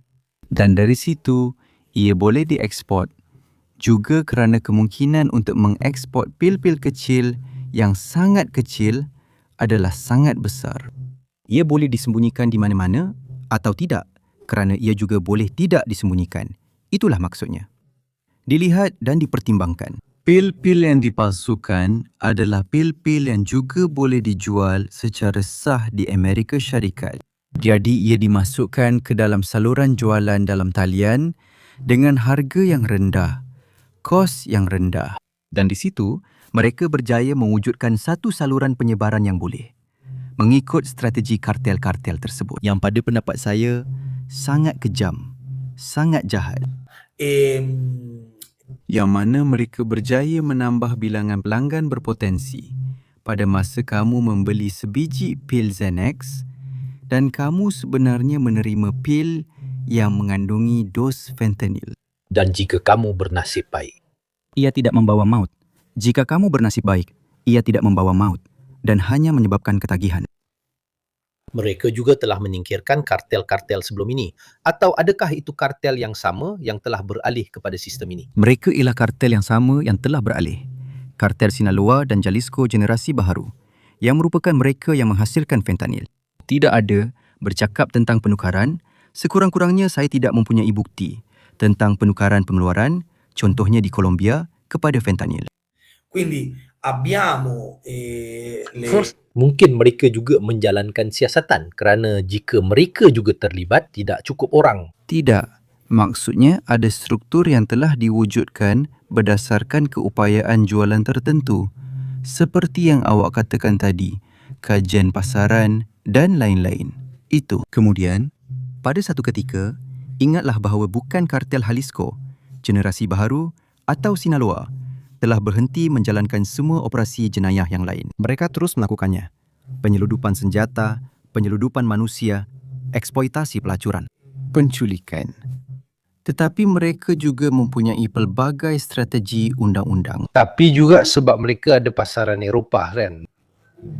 Betul, mereka ada pasaran lain. Fentanyl juga sedang masuk ke Kanada, yang merupakan satu lagi pasaran kuat dengan kuasa beli yang besar. Dan kemudian, pada satu ketika, kita tidak boleh lupa bahawa dalam beberapa hari lagi, Piala Dunia akan bermula.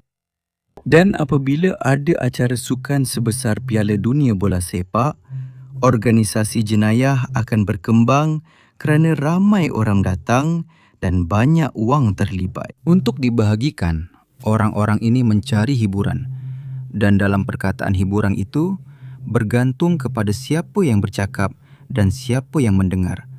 Boleh ada definisi hiburan yang berbeza. Jadi kita sedang menghadapi satu tempoh. Beberapa bulan akan datang akan menjadi sangat sukar dari sudut pandangan ini. Ini menarik kerana ia adalah kaedah yang sama digunakan oleh Monsanto. Monsanto menghasilkan benih-benih ini, saya tak ingat, jagung, yang telah diubah suai secara genetik dan mereka cuba membeli semua tanah. Monsanto hanya perlu menjual benih kepada pemilik ladang sebelah.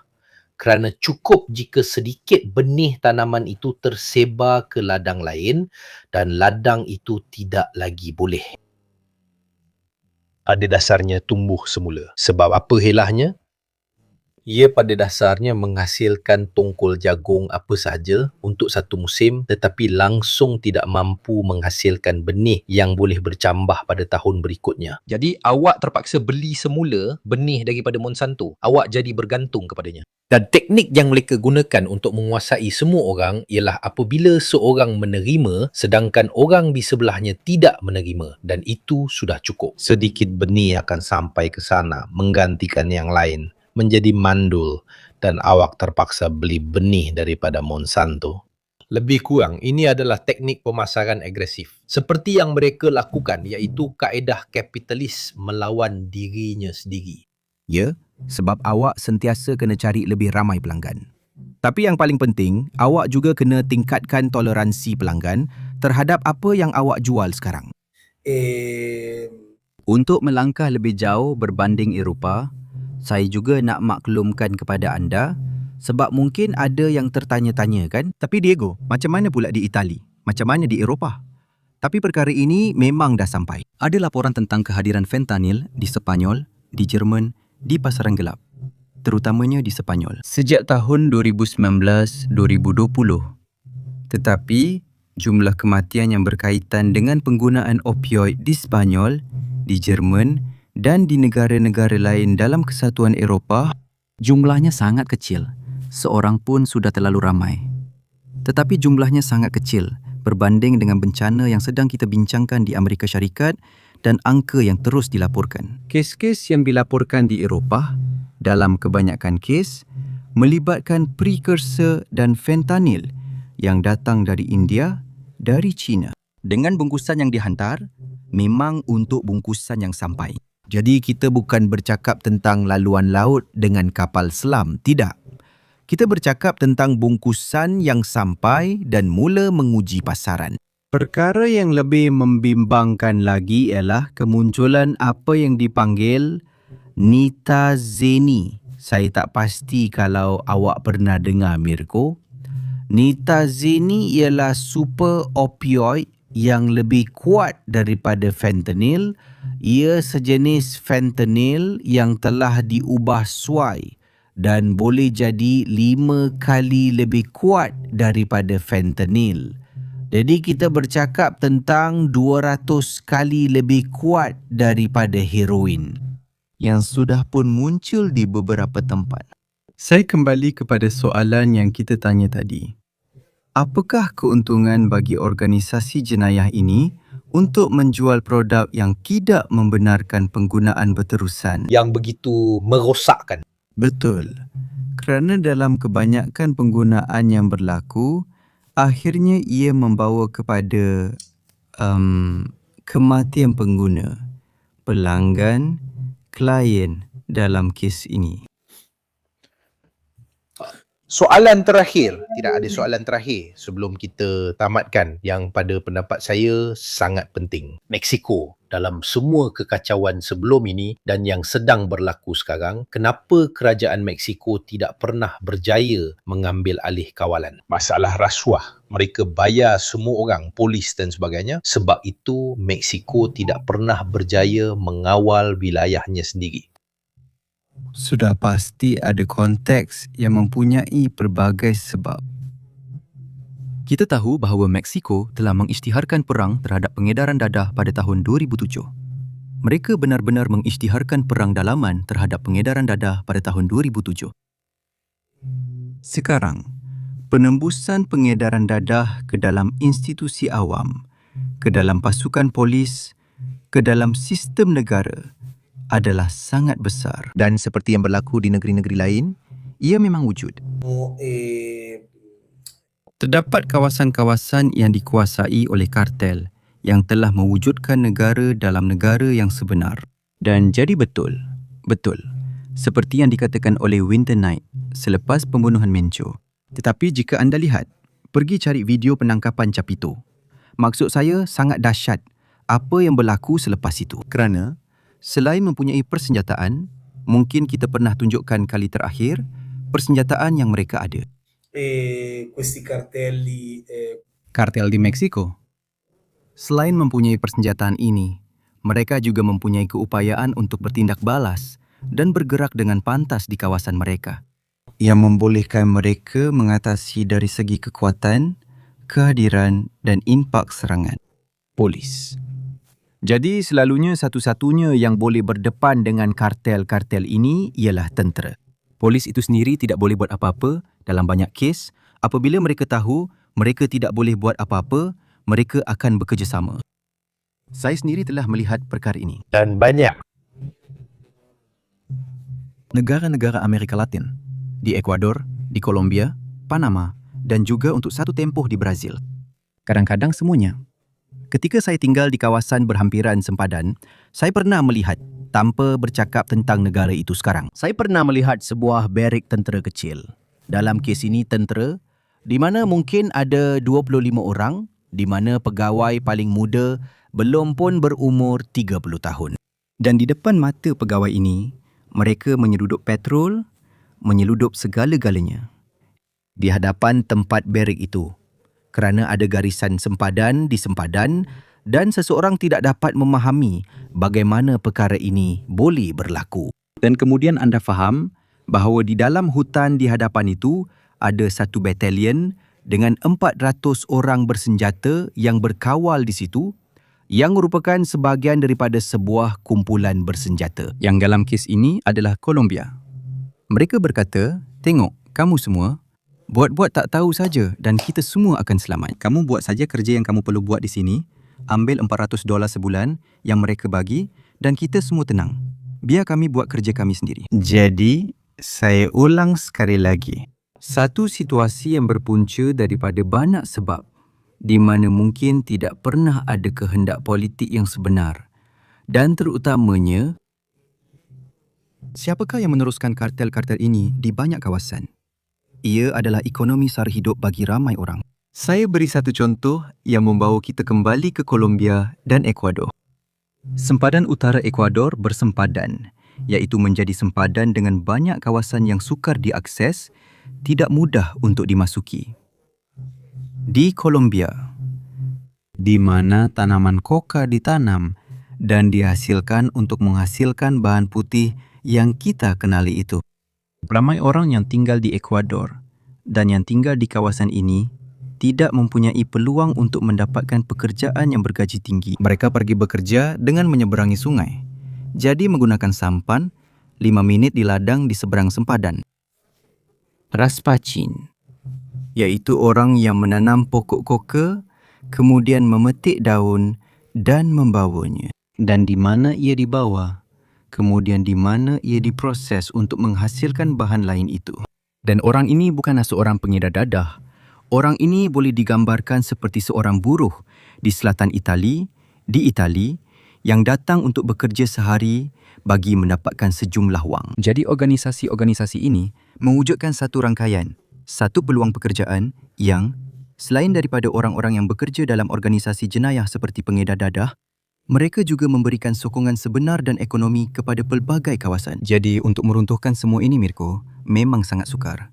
Benar-benar sukar. Tambahan pula, jika kita bercakap tentang Meksiko, memang ada satu budaya narko, ada Santa Muerte, narko corrido, narko sebagai satu model kehidupan. Maksudnya, kalau dulu cita-cita orang ialah menjadi karabinieri, pemain bola sepak, model atau influencer, sekarang di Meksiko, cita-cita itu ialah menjadi narko. Maksudnya, saya mahu jadi orang yang ada kuasa seperti itu, yang ada kemampuan ekonomi seperti itu. Tapi bukan hanya untuk beli kereta besar, mungkin juga untuk beli rumah. Ibu saya yang telah menjual makanan di tepi jalan sepanjang hidupnya, dan kini berumur 70 tahun, masih terus bekerja. Dan saya mungkin, jika saya berjaya masuk ke dalam lingkungan ini, boleh belikan dia sebuah rumah yang layak untuk didiami dan buat dia berhenti bekerja. Maksud saya, kita juga perlu sedar lebih lagi. Inilah mitos dari filem. Maksud saya Gomorrah, Godfather, Escobar atau apa saja kamu pernah tengok. Sicario kan? Ya, itulah perkara yang sebenarnya. Kita tak boleh ringkaskan semuanya kepada baik lawan jahat dan pecahkan. Kumpulan band dari Narcotrack. Satu soalan betul-betul terakhir sebab bagi saya ini sangat penting. Saya pun nak tanya awak. Inilah soalan dia. Tapi kenapa Mexico tak bersepakat dengan Amerika Syarikat dan tak biarkan mereka campur tangan? Tapi pertama sekali, kita tahu Amerika Syarikat tak pernah campur tangan secara percuma. Jadi, campur tangan Amerika Syarikat itu, Memang kita tahu di mana ia bermula, tapi kita tak tahu di mana ia akan berakhir. Jadi, di situ juga kita perlu faham jenis campur tangan apa yang ingin dilakukan. dan kemudian, Mexico pula, saya ulangi, Adalah sebuah negara yang kompleks, di mana terdapat banyak kepentingan yang terlibat, dan di mana kemungkinan untuk membuat keputusan juga terletak pada Presiden Sheinbaum. Tetapi satu perkara itu tidak. ini adalah pendapat pribadi, ia tidak begitu ketar. Dan bukan dia yang membuat keputusan. Sheinbaum dalam satu mesyuarat bersama Trump, ingat sidang media Sheinbaum selepas pembunuhan pada Februari di Mexico? Dia kelihatan sangat terkejut. Dia tidak mempunyai. Saya masih yakin bahawa dia tidak pernah memberi arahan itu. Dan dia tidak tahu bahawa pada hari itu, operasi terhadap Mexico sedang dijalankan. Jadi, kenapa soal akibatnya? Inilah, saya rasa ini adalah jawapannya. Kemudian ia berkaitan dengan soalan tentang akibat daripada operasi ketenteraan di dalam Mexico. Mereka mungkin boleh menutup satu bab, tetapi mereka boleh membuka buku lain, cerita lain. Sebab apa yang berlaku sekarang selepas Mencio meninggal dunia? Bukan bermaksud kartel Jalisco generasi baharu sudah tiada sekarang selepas Mencio meninggal dunia. Lieutenant Mencio mula berperang sesama sendiri untuk mengetahui siapa yang akan menjadi Mencio seterusnya. Dan sementara mereka berperang sesama sendiri untuk mengetahui siapa yang akan menjadi Mencio seterusnya, Sinaloa pula menekan untuk berperang dengan Lieutenant Mencio bagi melihat wilayah mana yang dapat mereka rampas. Jadi setiap kali kamu menyerang sebahagian daripada organisasi-organisasi ini, kamu mencetuskan kesan domino berantai yang sukar untuk dikawal. Jadi ini bukan operasi yang mampu membasmi sepenuhnya masalah pengedaran dadah dari akarnya. Sebaliknya, perlu dilakukan operasi berskala besar yang lebih menyeluruh. Itulah sedikit sebanyak idea ketika Pada tahun 2007, mereka melancarkan perang terhadap pengedaran dadah yang akhirnya membawa kepada hasil seperti yang telah berlaku. Baiklah tuan-tuan, saya sangat berterima kasih kepada Diego dan juga sangat berterima kasih kepada semua yang telah mengikuti kami. Saya akan jumpa anda semula pada hari Ahad di mana kita akan berbincang tentang kecerdasan buatan dan kita juga akan melihat berita besar mengenai aplikasi yang telah kami buat yang akan dilancarkan tidak lama lagi. Jadi kita akan berbincang tentang perkara yang agak menarik dan mungkin juga kita akan bercakap sedikit tentang klien distributif. Mengenai beban penggunaan kecerdasan buatan, itu adalah satu lagi perkara yang sedang kami usahakan. Jadi memang banyak perkara menarik. Adakah anda akan sertai saya? Saya ingin mengucapkan terima kasih kepada semua orang. Terima kasih banyak kepada Diego. Nasib baik kita berada di luar kekacauan fentanyl ini kerana tiada budaya atau latar belakang yang mencipta keadaan tersebut. Jadi buat masa ini kita terselamat. Terima kasih kepada semua. Ia satu keseronokan. Jumpa lagi lain kali.